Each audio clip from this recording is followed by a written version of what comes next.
Please watch the video until the end to experience the full emotional arc and the quiet revelations that shape the ending. Chapter 1. The Choice He Thought He Had.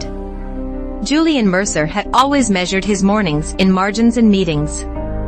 His life was calibrated: an apartment on the 15th floor, a briefcase that looked lived in at cafes, a calendar packed with client dinners and quarterly triumphs.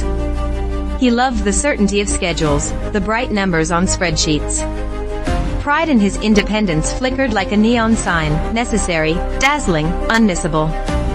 He once believed choices were simple: seize the opportunity, accept the promotion, close the deal.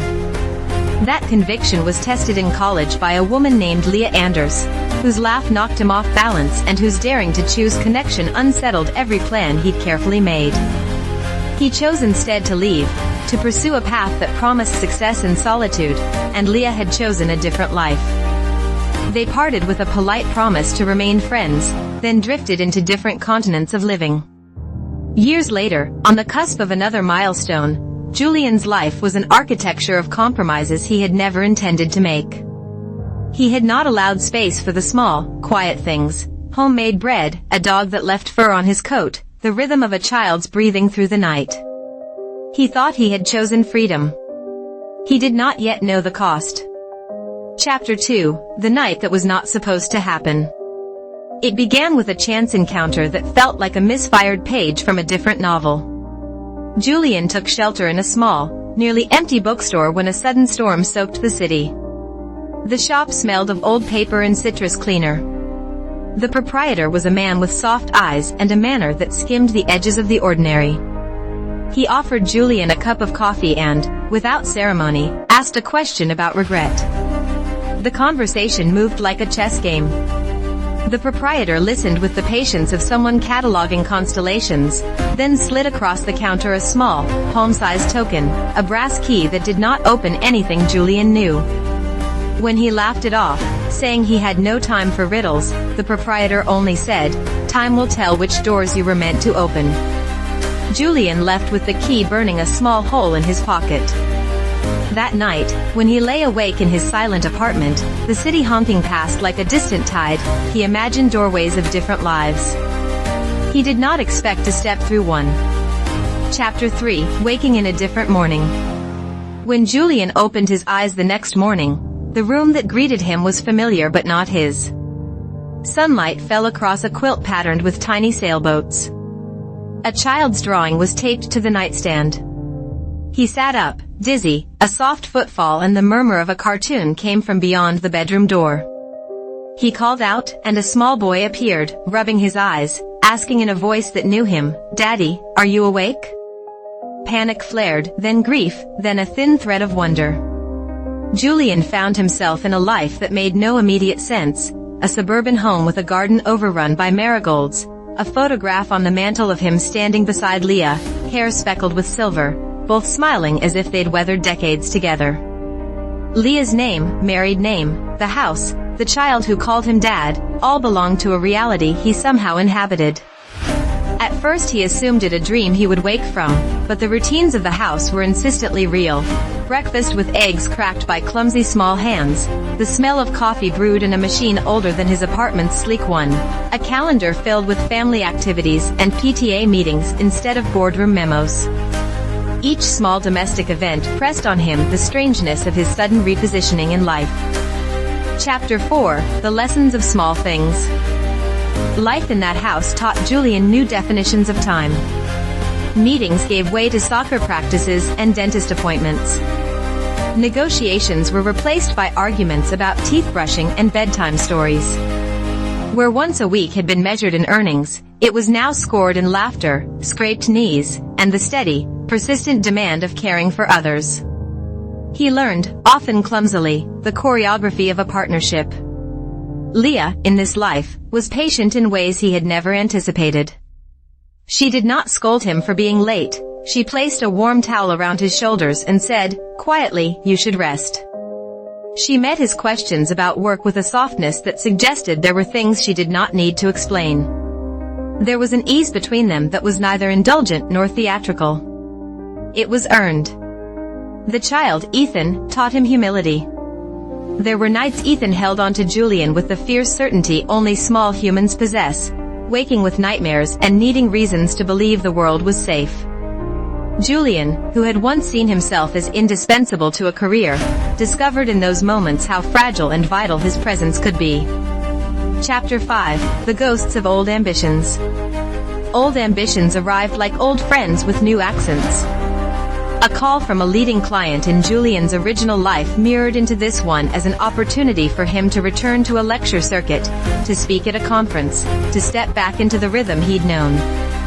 The offer came with a familiar promise: acclaim, money, the thrill of being seen. Each temptation was a test. In the kitchen, fingers sticky with jam, Julian would watch Leah fold laundry and feel a tug to slip back into the man he had been, slicker versions of safety and acclaim, where his value was defined by productivity. The idea of returning to a life without the messy, honest claims of attachment appealed to a part of him still hungry for certainty. But choices have weight.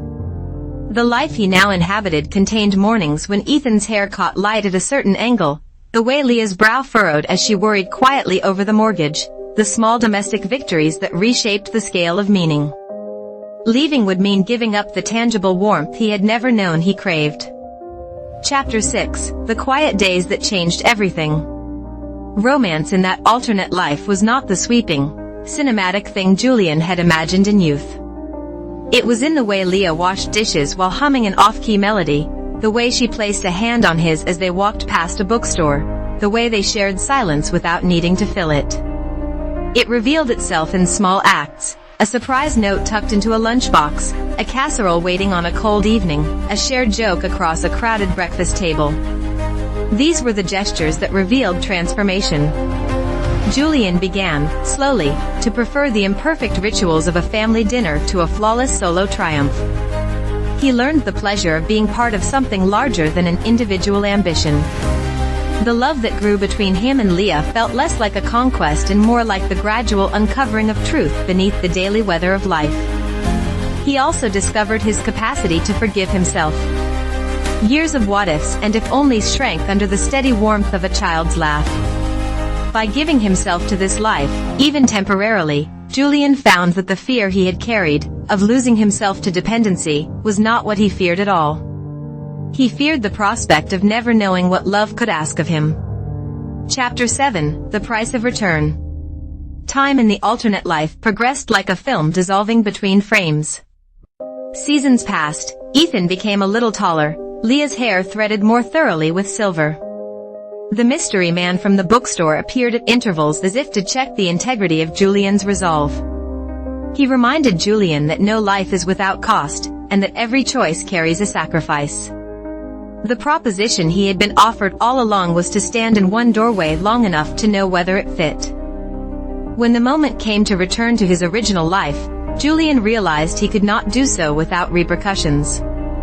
To leave meant stepping out of a household that had come to rely on him. He confronted images of himself back at the office, the man he had been, and the man he had allowed himself to become. The departure would not be innocent, it would echo. Julian chose to face consequences rather than flee from them. He chose to speak frankly with Leah in a quiet late-night conversation that felt like both confession and promise. He did not ask her to wait foolishly, instead, he asked for honesty, whether she would, in any reality, see them together longer than a snapshot. Her eyes reflected the years they had spent together: love, fatigue, surrender, hope entwined. Chapter 8: The Return and the Reckoning. When Julian woke again in his solitary apartment, the city was unchanged, his briefcase sat where he had left it. He hummed as if resuming a play mid-act. The experience, however, had altered him irrevocably. The brass key that had started the journey lay on his dresser, familiar now with the fingerprints of a life that might have been. He kept it, iron-cold in his palm, as a reminder that his heart had been altered.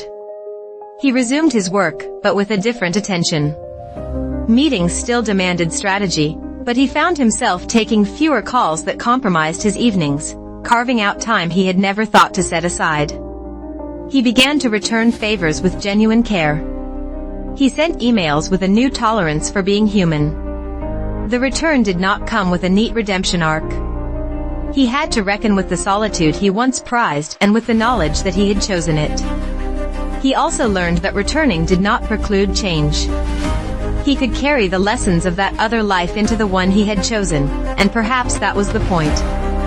Chapter 9, The Pursuit That Matters. Months later, at a small art opening, Julian saw Leah across a dimly lit room. Time had left marks on both of them, but recognition made them both pause. The conversation they began was gentle and careful, filled with the kinds of questions that only people who had lived separate lives could ask each other. What did you learn? Did you regret? What did you love about the life you chose? Julian did not come with a rehearsed line. He came with the truth he had gathered, that the lesson of the alternate life was not an argument that one path was better than the other, but an awakening to what he wanted his life to hold. He told Leah he had been offered a chance to see a different tomorrow, and that he had returned because he wanted to choose with eyes open. They walked for hours, speaking until the hour thinned into a new dawn. There was no grand promise then, no immediate dissolution of the present. Instead there was a negotiation, whether two people could meet again in a way that respected the years they had lived apart and the shape of the love that had lingered between them. Chapter 10, A New Kind of Mourning. The story did not end in either absolute triumph or absolute loss. It ended in the quiet creation of a different possibility. Julian and Leah discovered they could build a relationship with the tender deliberation of architects learning to shape a home together, drafting plans, testing foundations, laughing at errors, repairing missteps. Julian opened his life to the small things, cooking on a Sunday, answering a child's endless questions, making space for a partner's needs that might sometimes conflict with his own. Leah acknowledged that their reunion would require adjustments, but she also remembered the man he had become in the life he had lived with her in the other reality. It mattered. The key that had started it all he kept in a drawer, a reminder that choice is not a single point but a series of daily acts. In the end, the romance of the tale was less about fireworks and more about the steady light of two people deciding, repeatedly, to care for one another. Julian's awakening taught him that love can be a choice made every morning, to pause, to listen, to return. If you enjoyed this tale, please subscribe to the channel, activate notifications, give the video a like, leave a comment with your thoughts, and share the video with friends who love stories of second chances and quiet romance.